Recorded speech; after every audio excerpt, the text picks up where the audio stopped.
Salut à tous, c'est Sully Perfecten, j'espère que vous allez bien. On se retrouve, et oui, pour les pronostics de WWE Crown Jewel 2019. Puisque, comme ça va tomber en semaine, le jeudi 31 octobre, le jour d'Halloween, la semaine, ça va être compliqué de faire des pronostics avec le travail. Donc, j'ai eu l'idée de les faire dès ce dimanche. Même si la carte n'est peut-être pas complète, il y aura sûrement un petit match de kick-off là qui va sortir au dernier moment, mais c'est pas grave, on s'en fout. On aura de toute façon les matchs principaux, ceux qui sont déjà annoncés, donc ce n'est pas bien grave. Ce pay-per-view, vous le savez, pay-per-view saoudien, comme toujours, ce sont des pay-per-view mauvais, des pay-per-view sans intérêt, des pay-per-view de faible qualité, avec toujours des matchs de merde, et des choses absolument honteuses, et des choses qu'on n'a pas envie de voir, et qu'on n'a plus envie de voir. Donc, forcément, on ne peut pas partir en se disant que ça va être bien, on ne peut pas avoir d'attente particulière quant à ce pay-per-view, donc il faut prendre les choses avec philosophie, avec calme, et se dire que ce n'est qu'un show, ce n'est qu'un live event, un petit peu glorifié, et il ne faut absolument rien attendre, et juste se poser tranquillou. Voilà, moi, ça tombe bien, je serai en RTT ce jour-là, donc je serai à la cool, je serai vraiment détendu, et je n'attendrai absolument rien de ce show. De toute façon, vu la carte, de toute façon, je n'attends vraiment rien du tout. C'est surtout que après ce Hell in a Cell qui est absolument désastreux, notamment ce final, dont on ne reparlera pas, et voilà, qui m'a vraiment mis en rage. J'espère quand même qu'on va avoir quelque chose d'un petit peu plus décent, mais malheureusement, voilà, quand on passait de ce finish à ce pay-per-view saoudien, je pense pas malheureusement que ce sera ce show qui va me permettre de me calmer et de retrouver la paix intérieure que je cherche encore, même plusieurs semaines après cette merde qu'on a pu avoir à Crown Jewel. Bref. On va passer donc à la carte avec ce que l'on sait déjà, et ce qui est officiel, c'est déjà l'opener, puisque l'opener de ce show, ce sera... Alors attention, je l'ai noté parce que c'est un peu long à mémoriser. C'est même the largest tag team turmoil match in history to determine the World Cup winner and crown the best tag team in the world. Rien que ça, c'est Crown Jewel, évidemment, c'est toujours... on en fait toujours des caisses, c'est toujours... c'est comme le best in the world, Là, maintenant, c'est la best tag team in the world, en attendant qu'un jour, peut-être, on ait the best woman in the world. Mais ça, à mon avis, va falloir attendre très longtemps. Donc, bon... La meilleure tag team du monde, pourquoi on n'a rien à branler de ce titre honorifique à la con. En plus, c'est une World Cup, donc on va encore avoir un trophée à la noix, qui va servir à que dalle. Alors, c'est quoi le plateau? Le plateau, c'est ZOC. Alors, on a la gueule de Styles, mais on se doute bien qu'il n'y sera pas, et puis en plus, il va intervenir plus tard, on en parlera après. Donc, ça sera Gallows et Anderson. On aura The Revival, les champions de SmackDown. On aura Hawkins et Ryder. On aura The Lucha House Party. Là, pour le coup, il y a une petite suspense parce qu'on ne sait pas qui seront les deux représentés par la Lucha House Party. On aura Rudolph. On aura The Viking Raiders, qui eux sont les champions tag team d'Euro. On aura The New Day, qui malheureusement pour Xavier Woods, on sait donc qu'il ne sera pas là, et que donc on sait déjà que ce sera Kofi ce seront Kofi et Biggie, Heavy Machinery, et enfin la B-Team, qui existe encore, et oui, B-Team, go, go, go. Voilà, alors le plateau, comme vous pouvez le voir, moi j'ai trouvé ça un peu bizarre. Pourquoi? Parce que il y a 9 équipes. 9, pourquoi 9? À ce moment-là, quand il y a 9 équipes, pourquoi pas en faire une petite dixième, pour en faire un petit compte-rond, d'une part. Et puis, d'autre part, si on fait le décompte maintenant que la draft a eu lieu, on décompte 6 équipes de SmackDown contre seulement 3 petites équipes de Raw. Le déséquilibre est donc total, et alors, peut-être que j'affabule, on verra bien, mais je trouve ça louche. Donc, je vais vous donner mon pronostic. Alors, si je parle en termes de cote, en termes de favoris, à l'heure actuelle, on en a 2 qui se détachent. C'est The New Day et les Viking Raiders. Pourquoi pas? Effectivement, ça peut se tenir. Voilà, on a 2 grosses équipes, l'une comme l'autre, donc moi je dis pourquoi pas? Pourquoi pas? Maintenant, moi je vais vous donner mon pronostic, qui va peut-être vous surprendre. Et bien pour moi, ce sera aucune de ces équipes. Aucune! Allez hop! Ça va être la grosse surprise. Ils vont nous refaire, enfin je pense, ils vont nous refaire le coup de Shane McMahon au tournoi Best in the World, le gars qu'on avait absolument pas vu venir. Et là, on nous sort, puisque c'est un Turmoil match. Donc il faut rappeler les règles. Le Turmoil match, c'est exactement, le Tag Team Turmoil match, c'est exactement la même chose qu'un Gauntlet match. Donc ça veut dire qu'on commence le match avec 2 équipes sur le ring, jusqu'à ce qu'il y en ait une qui soit éliminée. Et ensuite, on passe 3e équipe qui se pointe sur le ring, et on a donc un second duel, un 2e duel, et ainsi de suite, jusqu'à ce qu'il n'y ait plus qu'une seule équipe survivante. Voilà la règle du Turmoil match. Mais pour moi, je vois bien AOP, Freak AOP, pour venir créer la surprise, puisqu'ils ne sont pas du plateau pour l'instant, mais on a vu les vignettes de leur part. Ils n'ont pas été draftés officiellement par Raw. Ils ont même été ils étaient même plutôt partants pour SmackDown, mais comme ils n'ont pas été choisis, ils ont pu choisir leur équipe, leur draft, pardon. Ils ont pu choisir eux-mêmes leur draft, et donc ils ont choisi d'aller du côté de Raw. Donc on le sait, ils l'ont dit dans leur dernière promo, ils seront à Raw. Donc ça tombe bien, puisque comme je vous le disais, il y a un déséquilibre entre Raw et SmackDown. Donc pour moi c'est très bien. Donc AOP, pour moi, c'est l'équipe qui va s'ajouter. Alors on pourrait ajouter 2 équipes, mais bon, on va pas mettre tout le monde non plus. Les Usos, mais ils ont complètement disparu de la circulation, et puis bon, ils ont eu des petits problèmes de faits divers, si on peut dire. Donc je pense pas qu'on les reverra, en tout cas pas dans ce match. Et une équipe, alors je comprends pas pourquoi est-ce qu'on les voit pas, c'est les Street Profits. Pourquoi les Street Profits ne sont pas de ce match? Puisque ils ont fait leur début là cette semaine à Raw, et en plus ils ont gagné. Ils ont gagné. Donc je comprends pas. Ils ont battu quand même Asie aussi, donc je comprends pas trop le but de tout ça. Pourquoi est-ce qu'ils y sont pas? Alors peut-être qu'ils vont y être, ils vont peut-être arriver par surprise. Mais non, je vois pas. Pour moi, la vraie surprise, ce serait plus AOP, et pour venir gâcher la fête. Pour moi, pour venir gâcher la fête, il vaut mieux que ce soit une équipe heel qui le fasse. Si c'est pour avoir les Street Profits qui arrivent comme ça from out of nowhere et puis qui s'imposent, bref, pas trop d'impact.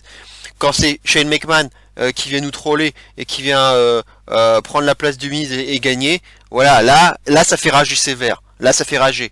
Donc si le but c'est de nous faire rager, autant mettre une équipe plutôt heel. Donc mettez AOP.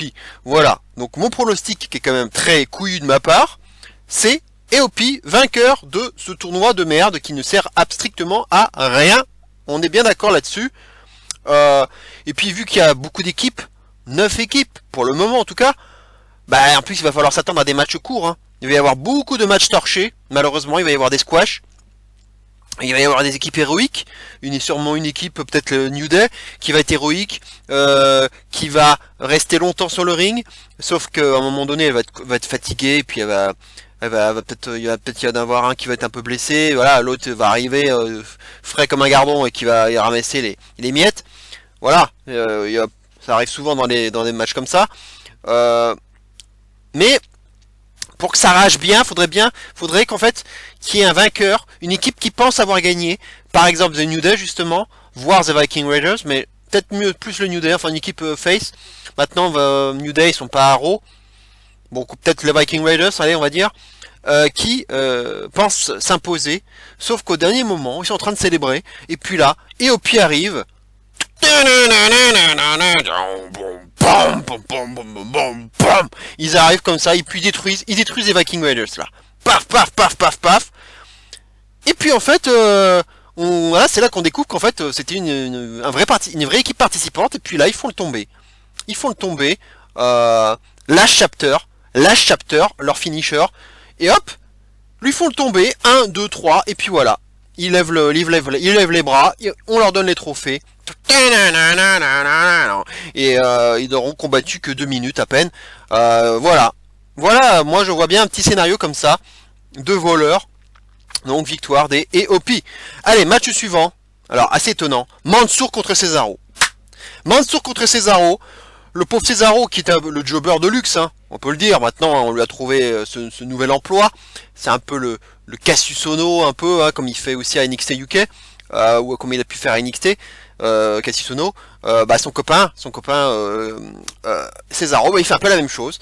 Il a fait la même chose. Il a fait ce coup-là à NXT TakeOver Cardiff, où il avait fait le voyage à Cardiff pour exposer de manière vraiment magnifique Ilya Dragunov, hein, qui en avait bien besoin, et voilà, il a gagné le match, certes Cesaro, mais on a vu une super performance, un super match, et voilà, maintenant ça a mis un petit peu over Dragunov, et voilà, Cesaro, quand on le voit notamment à Raw, hein, parce que bon, maintenant il est drafté à SmackDown, mais en tout cas quand il était à Raw, et il nous a offert des belles perfs, mais des matchs malheureusement courts, souvent, et puis des matchs où il perdait à l'arrivée, voilà. Donc il a offert des belles performances, hein, notamment contre Ricochet à plusieurs reprises. Mais voilà, il ne sert plus à grand chose. Et puis une tenue de merde. C'est quoi cette tenue? C'est quoi ce pantacourt? C'est quoi ces petites baskets là? Parfois elles sont roses en plus. Mais qu'est-ce que c'est que cette tenue? Moi je vais ouvrir un crowdfunding, une plateforme participative, un financement participatif pour offrir une tenue à Cesaro. Parce que là c'est pas possible. C'est pas possible là. Lui offrez-lui une tenue décente. Attention, on est en Arabie Saoudite là, faut pas rigoler les gars. Hein. Donc, hein, les chevilles, on les recouvre, hein, s'il te plaît. S'il te plaît, Antonio, tu recouvres tes petites chevilles. Bref, évidemment Mansour, c'est la gloire locale, c'est celui qui a gagné le 50 Man Battle Royale de Super Showdown, le truc incroyable, avec un public en feu là. Que voulez-vous que je vous dise pour le pronostic? Évidemment que Mansour va gagner. Évidemment. La gloire locale. Cesaro n'est là que pour mettre en valeur Mansour. Et le match sera sûrement bon. Le match sera sûrement bon parce que Mansour, je l'ai vu 2-3 fois à NXT. Alors en tant que jobber, certes. Mais il a de réelles capacités in-ring. Il est pas mauvais du tout. Hein, cette espèce de Rollins là. Hein, une espèce de, il ressemble un peu à Rollins là, mais il est vraiment, il est pas mal, il sait se démerder entre les cordes, et on verra un peu plus de lui puisque là, bon, c'est pas une bataille royale de 50 mecs, donc là, ça sera du 1 contre 1, donc ça va être bien, une belle exposition pour lui, peut-être qu'on le verra cette fois-ci davantage à NXT parce que à NXT on le voit quasiment pas, mais ça va être une belle occasion pour Mansour. C'est même le match de sa carrière, hein, il faut le dire. Ce match. Et là, avec un Cesaro très expérimenté, il va avoir un sparring partner de choix. Mais le vainqueur, il faut se le dire, c'est Mansour. C'est Mansour. Ça paraît étonnant comme ça, mais vu l'endroit où on se situe, on est obligé de le dire. On est obligé. Il a gagné une bataille royale de 50 mecs dans son pays, donc il va nous refaire la même chose. Donc victoire de Mansour. Victoire de Mansour, il n'y a absolument aucun doute. Et puis, mais j'ai regardé les cotes. Explosion totale, c'est le méga favori, il n'y a vraiment aucun doute là-dessus. On part sur une victoire de Mansour, un bon petit match de 10-12 minutes, ça fera bien l'affaire. Et voilà, et le public sera content comme ça. Match suivant, l'un des gros matchs de la soirée, si on peut dire. Braun Strowman contre Tyson freaking Fury, ce boxeur britannique venu de Manchester, boxeur apparemment invaincu. où tout est parti d'une feud de merde, où il était dans le public, et puis Strowman a balancé son adversaire sur Fury, ça lui a pas plu, petite confrontation, ça a bitché un petit peu des deux côtés, signature de contrat, Strowman qui frappe la table, Tyson Fury, j'ai absolument rien compris à ce qu'il a voulu faire avec son stylo là, est-ce qu'il a voulu faire du mind game, genre, j'arrive pas à casser un stylo, et puis finalement il le brise. De toute façon, qu'il ait réussi, que ce soit vraiment un fail, un vrai fail de sa part, c'est ridicule. Et puis si s'il le fait vraiment exprès, de la même façon c'est ridicule, parce que casser un stylo, en quoi est-ce que c'est impressionnant? En quoi est-ce que c'est censé impressionner Braun Strowman? Est-ce que vous pouvez me le dire? Bah non, on peut pas. Il y a rien à dire. C'est de la merde. Fury avec ses costumes à fleurs là, horrible as fuck. Ce match va être horrible. Ce match va être putain d'horrible. Parce que c'est un match de catch, hein, c'est pas un match de boxe. Donc il va faire quoi? Il va avoir appris un move ou deux, Fury. Voilà. Il va peut-être apprendre une corde à linge, hein, comme Lawrence Taylor contre Bam Bam Bigelow. Il va apprendre à faire des coups de bélier. Voilà, et à faire des cordes à linge, et puis c'est tout. Peut-être un body slam, et encore, s'il arrive à faire un body slam à Strowman, ça c'est pas gagné, hein. Et puis évidemment des coups de poing, mais en plus, faut que ces coups de poing ils soient safe, hein, parce que c'est pas de la boxe, c'est du catch, c'est pas la même chose. Donc, alors le truc très important, il y a quand même quelque chose de très important à dire, et qui va aider, et qui va nourrir le pronostic, c'est qu'on a vu des images au Performance Center, hein, ça a été tourné, un entraînement de Tyson Fury avec un coach, et puis un espèce de sparring partner là, inconnu. Voilà, il lui fait un coup de bélier, ok, et puis on lui fait refaire le move. Il se projette dans les cordes, Fury, pour un nouveau coup de bélier, sauf que surgit de nulle part Braun Strowman qui vient porter un gros shoulder block sur Tyson Fury. Et puis Fury qui, de façon assez maladroite, nous vend une blessure à la cheville droite. Donc il se tord de douleur à la cheville droite. Et puis voilà, quelques mots aigres-doux de la part de Fury. Et puis Strowman qui rigole et qui s'en va. Voilà donc pour les dernières nouvelles. Donc ça veut dire quoi? Fury va peut-être nous vendre une blessure à la cheville. Il sera peut-être un peu diminué. Donc ça va être sûrement l'élément clé qui va permettre finalement de protéger, entre guillemets, de protéger Strowman et de pas être trop humilié, si on peut dire, en tout cas de permettre une victoire de Fury, parce que pour moi Fury va gagner. Et d'ailleurs il est très favori dans les cotes, hein, il faut le dire, il est très très favori Tyson Fury, donc je pense qu'il va quand même gagner, mais malgré cette petite blessure, parce que justement, blessure à la cheville, c'est pour, évidemment, nous faire penser qu'il n'a aucune chance, hein, classique WWE, pour nous faire penser que Strowman va gagner à coup sûr, et évidemment, il va y avoir un upset. L'upset, donc comment battre Strowman, un gars pareil, comment le battre, sachant que, en face, t'as un gars qui n'a jamais catché de sa vie, et qui en plus est diminué à la cheville. Ça fait quand même beaucoup sur le papier, c'est pour ça qu'il est beaucoup trop underdog sur le papier. Beaucoup trop underdog, mais les cotes, elles sont comme moi, elles réfléchissent, et pour moi, Fury va gagner.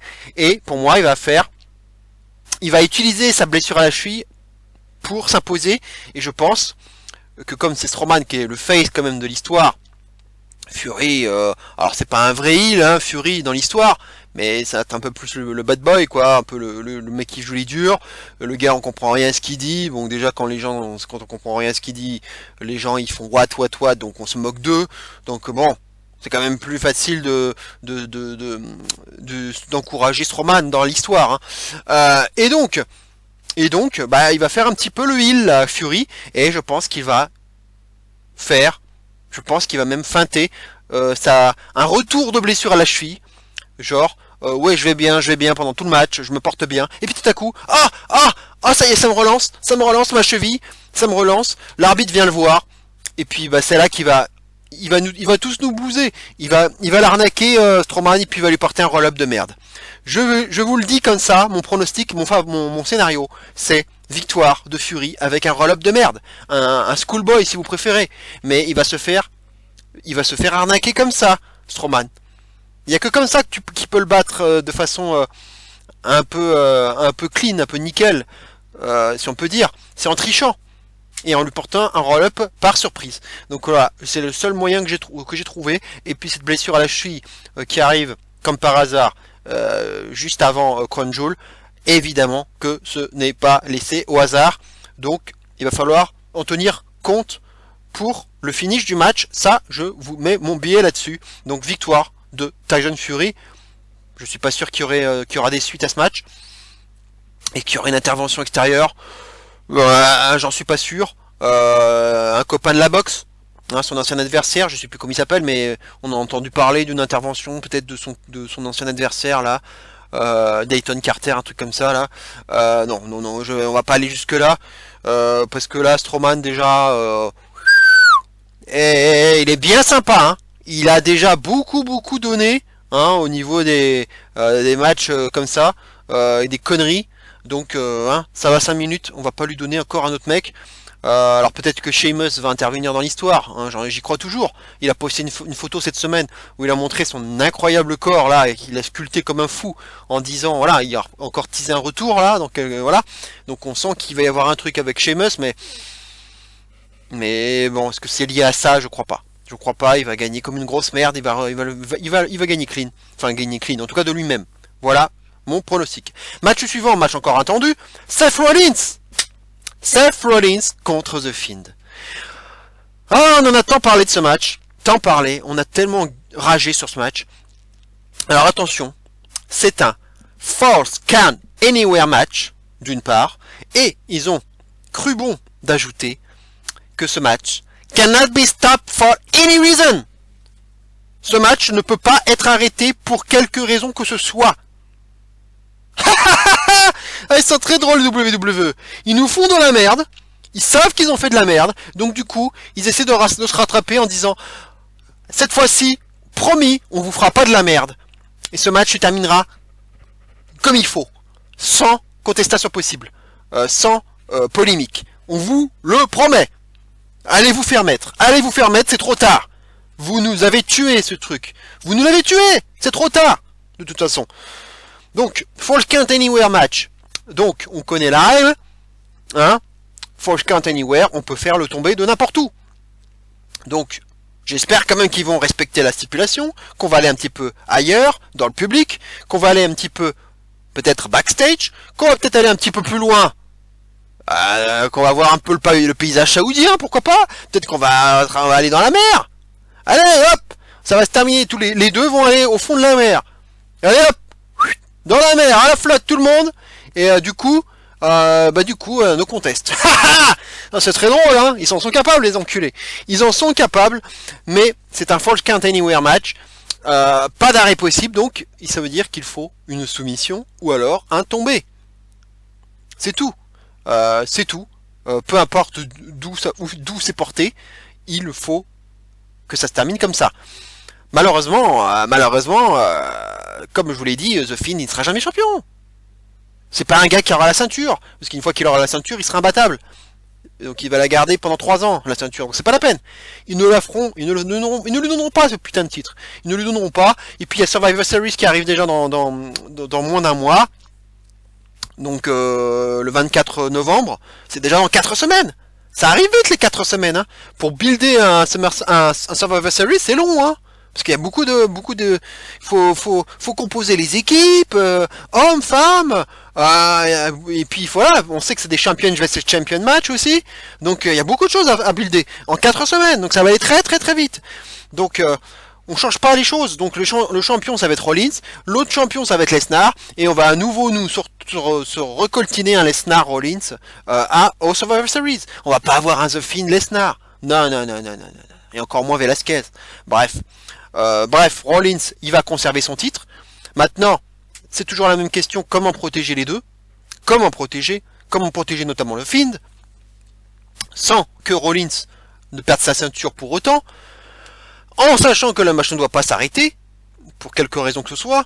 Ça devient compliqué votre affaire là. Ça devient compliqué. Donc soit moi pour moi, soit on les fait complètement s'entretuer avec les deux qui sont incapables de se relever. Voilà, les deux sont assommés et l'arbitre va être encore obligé d'arrêter le match parce que les deux sont sonnés et donc ça va faire un no contest à la con encore, un no contest. Et oui, ils sont capables. C'est un Falls Count Anywhere match, mais ça va être, ils peuvent faire un no contest encore une fois. Les deux finissent dans la mer, j'en sais rien, ils vont faire une connerie comme ça.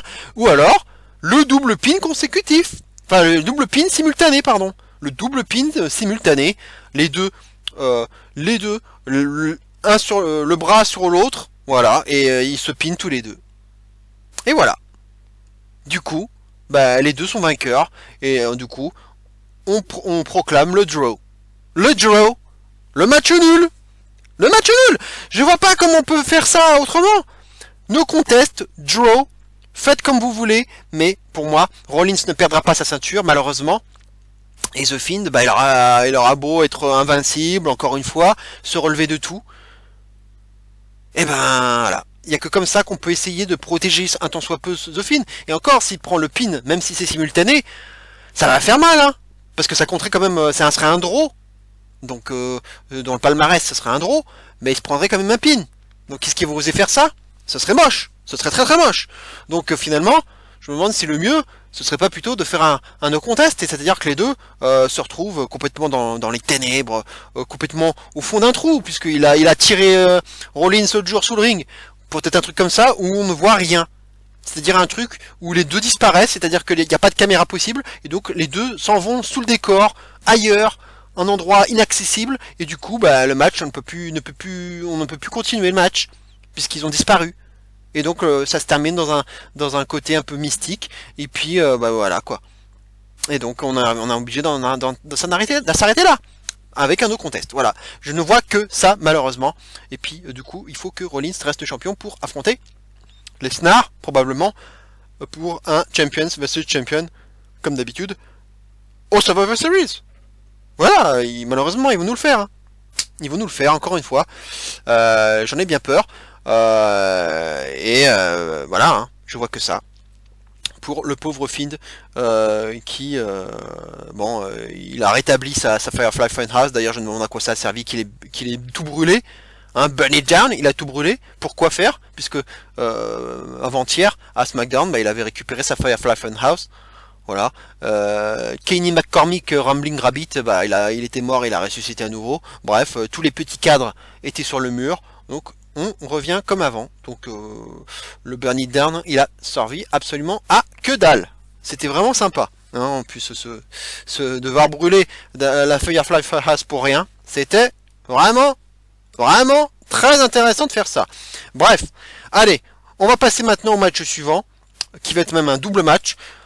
AJ Styles va devoir défendre son titre des États-Unis contre point d'interrogation, puisque on a appris qu'il y allait avoir un 20-man Battle Royale pour désigner un number one contender pour le titre US, et ce même homme va devoir donc affronter un petit peu plus tard dans la soirée AJ Styles, donc pour ce titre des États-Unis. Donc on peut s'en douter, forcément, il va y avoir pas mal d'écart entre la bataille royale et ce match, hein, évidemment, pour laisser le temps à cet homme mystère de se reposer. Maintenant, 20 hommes, ça veut dire qu'il va y avoir un mélange d'hommes de SmackDown et de Raw, probablement. Est-ce qu'ils vont faire venir des gars de NXT? Pas si sûr. Je crois même pas. Peut-être un à la limite, voire deux, voilà. Mais ça servira à rien. De toute façon, il gagnera pas. Hein, Vince ne fera pas gagner un gars de NXT. Mais comme AJ Styles est un Raw, bah quand même, j'ose espérer un peu de logique, vu que la wildcard rule est terminée, j'ose espérer un peu de cohérence, et que ce soit un mec de Raw qui gagne cette fichue bataille royale. Quand même, ça me paraît logique. S'ils font gagner un gars de SmackDown, quel sera le suspense? Il n'y en aura pas. Il n'aura aucune chance de gagner, le gars il sera de Raw. Donc non, ne faites pas ça. Donc un gars de Raw, histoire d'avoir un petit suspense quand même, et un gars plutôt babyface, tant qu'à faire, pour se mesurer à Styles qui maintenant heal. Ça paraît très logique. Donc j'ai réfléchi.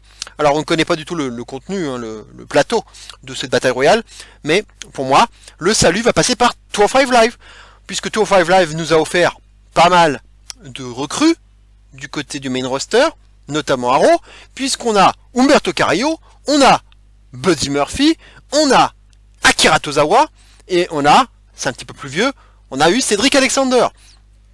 Donc pour moi, ces 4 hommes qui sont tous les 4 donc à Raw, hein, oui, ils sont tous à Raw ces mecs-là. Bah pour moi, ça va se jouer entre ces hommes-là. Donc je le répète, Murphy, Alexander, Carrillo et Tozawa. Donc, pour moi, qui c'est qui peut avoir une chance? Alexander, il a affronté Styles des milliers de fois, il s'est fait à chaque fois exploser la gueule, donc Alexander, on met de côté, hein, parce que là, on va pas non plus l'affronter 100 fois, on l'a compris. Akira Tozawa, on l'a même pas vu encore. Raw, on l'a pas vu. Donc le gars pour l'instant il n'existe pas. Alors un Styles à Tozawa, ça serait un beau match hein, sur le papier, mais on l'a pas vu le gars, donc j'aurais du mal à y croire. Et il reste Carrillo et Murphy. Carrillo, bon, il vient de faire ses débuts à Raw, bon, il a un peu botché sa promo, il a encore du mal, là il est un peu tendu, hein. C'est compliqué. Mais et là il a été adoubé, enfin entre guillemets, en tout cas, il a été baptisé par Seth Rollins dans un bon match. Il a perdu, mais il a fait une belle prestation. Serrage de main en règle de la part de Rollins. Voilà. Pour le mettre over, c'est pas mal. Il pourrait gagner, hein. On pourrait avoir un Carrillo Styles, ça peut être pas mal, hein. Et un Murphy Styles, pareil. On peut avoir une belle affiche, hein. Mais pour moi, je mise sur Buddy Murphy. Je mise sur Buddy Murphy, qui a le charisme, qui n'en veut, là, le gars qui n'en veut, qu'on n'a pas encore vu faire grand chose du côté de Raw, hein, depuis qu'il a été drafté, même pas du tout, il a rien fait encore. Il a un petit peu disparu, malheureusement, même quand il était à SmackDown, après cette storyline ratée avec Daniel Bryan et puis Roman Reigns et son agression. Il avait offert pourtant de belles prestations, aussi bien contre Roman Reigns que contre Daniel Bryan, puis après il avait à nouveau disparu de l'histoire, et on a appris donc qu'il a été drafté à Raw. Donc ce serait bien pour son retour qui gagne cette bataille royale. Ce serait crédible vu son charisme, sa morphologie, voilà, un big man, un peu big man là, un cruiserweight mais un peu big man, voilà, ça aurait du sens qu'il puisse gagner une bataille royale de 20 lutteurs, et puis voilà. Alors, sachant que toutes les tag teams sont occupées dans leur match là, le fameux Turmoil match, on devrait avoir plutôt des mecs solo, ça c'est la bonne nouvelle. On va avoir pas mal de jobbers à mon avis, on va avoir les Mojo Rawley, on va avoir les Noé Rosé, on va avoir les Eric Young, on va avoir les EC3, on va avoir les Titus O'Neil, hein, les mecs comme ça, on va avoir les Heath Slater, voilà, peut-être The Ascension qu'on a pas vu depuis longtemps, peut-être The Collins, ou également qu'on n'a pas vu depuis longtemps, et donc les 4 mecs dont je vous ai parlé déjà, hein, les anciens Cruiserweight, et voilà, et tous ceux qui ne sont pas non plus du match Hogan Flair, donc finalement, voilà, hein, ça va être beaucoup de low card hein, qui va se retrouver dans ce match. Hein. Beaucoup de low card. Donc finalement, ça aurait vraiment du sens que Murphy s'impose face à tous ces low cardeurs. Voilà un peu pour mon pronostic. Et puis pour le pronostic final, Styles va conserver. Styles va conserver, il ne perdra jamais sa ceinture dans ce match. C'est sûr et certain, il va conserver son titre. Mais ça peut vraiment faire un bon match. Ça peut vraiment faire un très bon match. Et j'espère que ce sera un Murphy contre AJ Styles. Voilà, match suivant, Team Hogan contre Team Flair. Donc voilà, match absolument sans intérêt. Vraiment, histoire de revoir les anciens, puisque l'Arabie Saoudite, ils aiment les anciens. Hogan et Flair qui en font des tonnes. Les vieux, là, on est encore en 2019, ils sont encore en train de se tracher. Limite en train de teaser un match entre les deux. Oh mon Dieu. Hein, on croise les doigts pour que ça n'arrive jamais. Les deux papis, on comprend plus rien à ce qu'ils se disent. Notamment Flair, on comprend rien. Il baragouine, on comprend plus rien à ce qu'il dit. Hogan toujours dans ses mêmes catchphrases depuis 30 ans. What you gonna do? Let me tell you something, brother. Toujours les mêmes phrases. Et voilà, donc ces équipes qui ont été constituées, assez bizarre. Donc la team Hogan qui est bien sûr la team face avec Roman Reigns comme capitaine, Rusev, Ricochet, Ali et puis Shorty G. Je l'avais dit, Shorty G. Ça faisait depuis le mois d'août, depuis le mois de juillet, je sais plus, depuis cet été, qu'on savait que la WWE avait déposé à ce nom, Shorty G. Et on se disait, non, ils vont quand même pas surnommer Gable Shorty G. Et puis on sentait que ça venait petit à petit, là, le Shorty Gable qui sortait depuis quelques temps, là, le Shorty Gable. Et on sentait que le Shorty G, il allait venir. Et pas loupé, ça y est, le Shorty G est officiel, puisque c'est son vrai nom. C'est son vrai nom, et en plus, maintenant, il a une tenue de basketteur. Shorty G, avec une tenue de basketteur. Mon Dieu, ce qu'ils ont fait de Shorty G. Ce qu'ils ont fait de Chad Gable. J'ai mal à mon Gable. Save the Gable. Save the Gable. J'ai vraiment mal pour lui. Au moins, bon, on le voit, c'est déjà ça. Il est rattaché à SmackDown. Hein. Ali, SmackDown. Ricochet, Rusev, Raw. Et Reigns, SmackDown. Donc on a une équipe avec 3 mecs de Raw. 3 mecs de SmackDown, pardon. 3 mecs de SmackDown et de Raw. Et de l'autre côté, c'est l'inverse. Dans l'équipe Flair, l'équipe Hill, on aura 3 gars de Raw, oui, et 2 gars de SmackDown. Donc c'est un équilibre parfait puisqu'on aura 5 hommes de SmackDown, 5 hommes de Raw. Donc équilibre parfait. Ça, rien à dire de ce côté-là. On aura donc Randy Orton de Raw. On aura King Corbin de SmackDown. On aura Bobby Lashley de Raw. Nakamura, le champion intercontinental, pour SmackDown. Et on aura Drew McIntyre qui s'est donc ajouté, donc qui est à Raw aussi, et qui sera donc le dernier qui a été ajouté, qui a eu son petit moment là avec Flair sur le ring à Raw, et qui a offert d'ailleurs pour son grand retour une très belle prestation face à Ricochet dans un match qu'il a remporté. C'était vraiment un très bon match. Pour le match, bon, il y a eu un 3 contre 3 là entre les 3 gars de SmackDown d'un côté et 2 autres gars de l'autre côté, puisque du coup on a eu Gable, pardon, n'importe quoi, on a eu, oui c'est ça, Gable, Ali et Roman Reigns face à Corbin, Nakamura et bah du coup il y avait Sami Zayn, on pensait que ça allait être lui, puis il a dit oh bah non mais j'étais blessé, j'étais un peu mal au cou, donc voilà, mais j'ai trouvé quelqu'un d'autre qui était prêt déjà backstage, et c'était Cesaro, donc Cesaro qui fait comme d'habitude, qui joue les bouches-trous, et voilà, donc on a eu ce 3 contre 3 victoire de la Team Face avec un spear de Reigns sur Cesaro, me semble-t-il, et finalement il a laissé donner la victoire à à Ali, c'était avec son un 450 il me semble, un 450, et victoire donc grâce d'Ali qui semblait même étonné que Reigns lui a offert cette victoire. Maintenant, bon, allez, victoire des Faces, pour le pronostic, victoire des Faces, et peut-être que, enfin on peut se dire que Reigns risque d'avoir le pin victorieux, alors sur qui? Bah vu les mecs, vu le plateau, c'est un peu compliqué de faire le pin sur le champion intercontinental, sur Drew McIntyre là qui va revenir fort, sur Bobby Lashley qui est en pleine feud avec Rusev, bon ça ferait mal. Orton, bon il a déjà, et ça peut lui arriver de prendre l'épine, de se coucher, bon, mais le gars il est à Raw, bon, est-ce qu'il va se faire prendre je verrais plutôt Corbin, Corbin, il aurait le bon rôle, il aurait le beau rôle, d'autant qu'on annonce déjà au prochain SmackDown un match entre Reigns et Corbin, puisque Corbin a agressé backstage, enfin dans les vestiaires, Corbin a agressé Roman Reigns qui était en pleine interview durant la nouvelle émission WWE Backstage, donc que j'ai vu là, qui est diffusé maintenant juste après SmackDown. Il a été agressé, donc on a ce match qui a été booké donc entre Reigns et Corbin. Donc est-ce que ça veut dire qu'il y aura aussi encore une interaction finale? Est-ce que c'est Reigns qui va battre Corbin? Peut-être.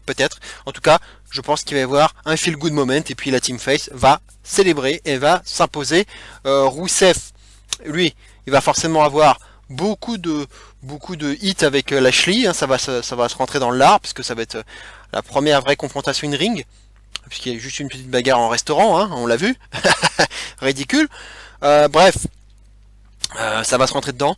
À noter que c'est pas un match Survivor, c'est pas un match de Survivor, donc ça va être un match normal, 5 contre 5 quoi. Donc un pin, une soumission et c'est terminé quoi. Donc voilà. Donc il va y avoir du bordel, il va y avoir des interactions malheureusement entre Hogan et Flair. Ça reste de se donner des droites, et ça va être sale. Il va y avoir des interactions entre les vieux, ça va être très sale. Ricochet va faire ses petites pirouettes et Ali pareil. Gable, lui, il va prendre cher, mais il va faire des belles Germanes. Il va faire aussi des belles choses. Et puis Reigns, il va avoir le droit à son spear final sur Corbin peut-être. Donc voilà, victoire pour moi de la Team Face dans ce match qui n'a vraiment aucun intérêt. Et Drew McIntyre, lui, il devra être protégé. Je pense qu'il va être booké fort. Maintenant, c'est son grand retour à Raw. Et il faut qu'il soit booké fort. Cette fois-ci, vraiment qu'il rentre dans le main event. Hein. Il serait temps et qu'il aille vers le titre universel pour feuder peut-être avec Rollins. Mais voilà, il faut pas qu'il prenne le pin surtout et qu'il reste protégé et qu'il devienne et vraiment qu'il soit booké fort dans ce match.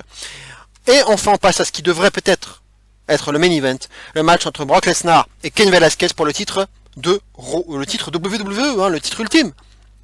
Alors, je vous ai mis quelques images qui montrent un peu le passé entre les deux hommes, puisqu'ils se sont affrontés en 2010 à l'UFC, hein, on le sait, et Cain Velasquez avait gagné, hein, il avait gagné et il avait laissé une petite trace indélébile, puisque c'était cette fameuse cicatrice au niveau de la pommette gauche, comme vous pouvez le voir, et c'est cette cicatrice qu'on voit encore, elle est encore présente du côté de Lesnar, et évidemment, ça, évidemment, il a promis, hein, Velasquez, avec Mysterio, hein, qui était à ses côtés, et ils lui ont promis à Lesnar qu'il allait lui faire la même chose du côté droit, cette fois-ci. Maintenant, j'ai peur de ce match. Velasquez, bon, il a commencé un petit peu à catcher du côté de la AAA, on l'a vu à la Triple Mania, je l'avais vu cet été, il n'avait pas été trop dégueulasse, hein, ça a été correct, il avait même combattu avec Cody, hein, d'ailleurs, il n'avait pas été trop mal, c'était correct, on va dire. Maintenant, bon, quand je vois sa prestation, là, quand il a essayé de tabasser Shelton Benjamin, ça faisait peur, hein. On aurait dit Shane McMahon avec ses coups de poing là. Donc c'est pas facile quand on vient du MMA et qu'il faut essayer d'être safe. C'est un peu comme Fury avec ses droites.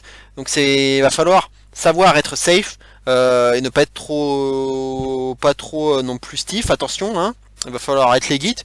Maintenant, bon, évidemment, on peut pas y avoir un changement de ceinture. Déjà, on sait même pas pourquoi est-ce qu'il a le droit à ce title shot. Hein. Velasquez, c'est n'importe quoi. De mériter ce title shot.